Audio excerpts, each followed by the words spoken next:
ఏ train ఎక్కుతావు? ఏ train ఎక్కుతుందో కూడా తెలియదు. అమ్మ వైజాగ్ దాటి ఇండివిడ్యువల్ గా ఒక్కరిదాయే ఎప్పుడు వెళ్ళలేదు. మమ్మీకి తెలిసిన రెండే ఒకటి ఇల్లు క్లీన్ గా ఉంచుకోవడం, తెలిసిన రెండో విషయం వచ్చేసరికి బాగా కడుపు నిండా వండి పెట్టడం. నిజమండి, మీకు అర్థం కావట్లేదు అన్నాను, కానీ అలాంటి మా మదర్ నా ఫస్ట్ టైం ఒక్కరిదాయే వైజాగ్ వదిలి మరీ పాపం బయటకు వచ్చింది. టైం ఫ్లైస్ అంటారు కదా, 10 days ఉంది కానీ అసలు ఉన్నట్టే లేదు నాకు. నేను అమ్మని దేపెట్టేసి రైల్వే స్టేషన్ లో ట్రైన్ ఎక్కించి వచ్చేసి, ఐ నో నాకు మెటర్నిటీకి మళ్ళీ అమ్మ దగ్గరికి వెళ్ళాలని, టైం స్పెండ్ చేయొచ్చు అని.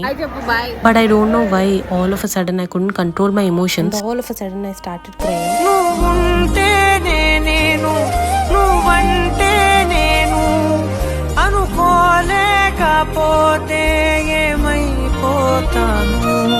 నీ కడ చూపే నన్ను కాస్తూ ఉండక తడబడి పడిపోనా చెప్పమ్మా.